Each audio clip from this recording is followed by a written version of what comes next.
শুরুতেই সেই মহান রব্বুল আলামিনের দরবারে শুকরিয়া আদায় করছি, অন্ধকার দূর করে আমাদেরকে জনসম্মুখে প্রকাশ্যে অনুষ্ঠান করার তৌফিক দান করেছেন। সেজন্য মহান রবের দরবারে সিজদা অবনত হয়ে শুকরিয়া আদায় করছি। পড়ছি আলহামদুলিল্লাহ। লক্ষ কোটি দরুদ ও সালাম পেশ করছি মানবতার মুক্তির দূত হযরত নবী করিম সাল্লাল্লাহু আলাইহি ওয়াসাল্লামের উপর। সকলে পড়ছি সাল্লাল্লাহু আলাইহি ওয়াসাল্লাম। প্রিয় ভাইরা, আজকে আমাকে ছাত্র শিবিরের উপজেলা সভাপতি হিসেবে সময় দেওয়া হয়েছে। আমি বলতে চাই, দক্ষিণ এশিয়ার সর্ববৃহৎ সংগঠন বাংলাদেশ ইসলামী ছাত্র শিবির রক্তস্নাত কাফেলার এক নাম। এই কাফেলা প্রতিনিয়ত দুয়ার আন্দোলন গড়ে তুলছে এদেশের মানুষের ভাগ্য পরিবর্তন করার জন্য। বাংলাদেশ ইসলামী ছাত্র শিবির কাজ করে যাচ্ছেন, প্রতিষ্ঠা হবে অন্যায়, অবিচার, জুলুম, নির্যাতন চিরতরে মুক্তি পাবে, সেই জন্য কাজ করে যাচ্ছে বাংলাদেশ ইসলামী ছাত্র শিবির ও বাংলাদেশ জামাতে ইসলামী। প্রিয় ভাইরা, আমি বলতে চাই, আজকের সুধী সমাবেশ আমাকে আশা হত করে নাই, বরং আমাকে আশা জুগিয়েছে।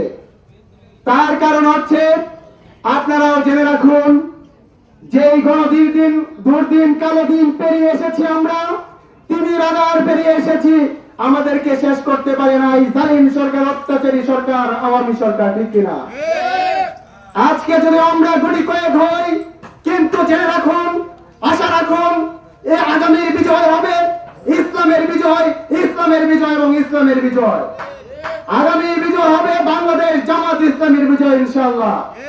এদেশের মানুষ, আপনারা জানেন, জুলাই যে অভ্যুত্থান হয়েছে, সেই অভ্যুত্থান ছাত্র জনতা করলেও সেই অভ্যুত্থানে কোনো নেতৃত্ব স্থানীয় দল আসতে পারে নাই, কিন্তু কোন দল আর মতের ভিত্তিতে সেই জুলাই অভ্যুত্থান হয় নাই। সেই জুলাই অভ্যুত্থান হয়েছিল অন্যায়, জুলুম, অত্যাচারের বিরুদ্ধে, ঠিক কিনা?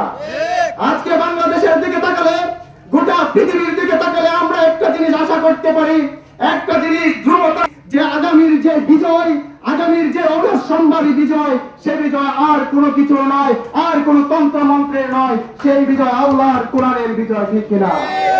তাহলে প্রিয় ভাইরা, আজকে মহিষ করা আমরা কাজ করতে পারি, তাহলে সেন্ট্রালি ইনশাআল্লাহ আল্লাহ তাআলা আমাদেরকে দয়া করে আমাদেরকে বিজয় অবশ্যই দান করবেন।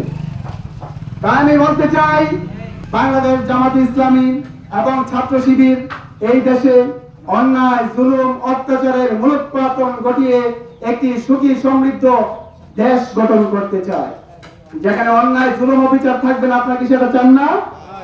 তাহলে আমি আর কথা বলতে চাচ্ছি না, আরেকটি কথা বলতে চাচ্ছি, অন্যায় আর জুলুম বেশি দিন প্রতিষ্ঠিত হয় না, ঠিক কিনা? আপনারা যদি অতীতের ইতিহাসে তাকান, আপনারা যদি আজকে থেকে 1450 বছরের ইতিহাসের আগে তাকান, তাহলে দেখতে পাবেন যত পৃথিবীতে ক্ষমতাধর আর শক্তিধর নেতৃবৃন্দ ছিল, যারা ইসলামকে গ্রহণ করে নাই, আল্লাহ তাদেরকে দুনিয়া থেকে লাঞ্ছিত আর অপমানের সাথে বিদায় করেছেন, ঠিক কিনা? তাহলে আমি আশা করছি, প্রিয় ভাইরা, আগামীর বিজয় অবশ্যম্ভাবী যে বিজয় আসছে, সেই বিজয় ইসলামের বিজয় এবং কোরআনের বিজয়, আর সেই বিজয়ের ফলশ্রুতিতে বাংলাদেশের সংসদে কোরআন উপস্থাপিত হবে ইনশাআল্লাহ। সেই বিজয় যদি আপনি আপনাকে সম্ভব সারিতে রাখতে চান, তাহলে গুড লাক। আর যদি না রাখেন, আল্লাহর জমিনে আল্লাহর দ্বীন প্রতিষ্ঠা আল্লাহ করবেই, বরং আপনি নির্লজ্জ হবেন, আপনি বরং চোরের মতো বসবাস করতে হবে, আপনি কোরআনের পক্ষে ছিলেন না। তাহলে প্রিয় ভাইয়েরা, আপনাদেরকে আহ্বান করছি, আগামী বিজয়ের অবশ্যম্ভাবী বিজয়ের ফলশ্রুতির যে স্রোত চলছে, সেই স্রোতের দিকে আসুন। আমরা যে বিজয় কামনা করছি, এদেশের মানুষ সহ পৃথিবী যে বিজয় আশা করছে, সেই বিজয়ের দিকে আসুন। আগামীতে যে ইমাম মাহদী আলাইহিস সালাম আসবেন, ঈসা আলাইহিস সালাম আসবেন, আমরা তাদের পক্ষের সৈনিক হব ইনশাআল্লাহ, সেই আশা ব্যক্ত করে বাংলাদেশ করছি। আসসালামু আলাইকুম ওয়া রাহমাতুল্লাহ।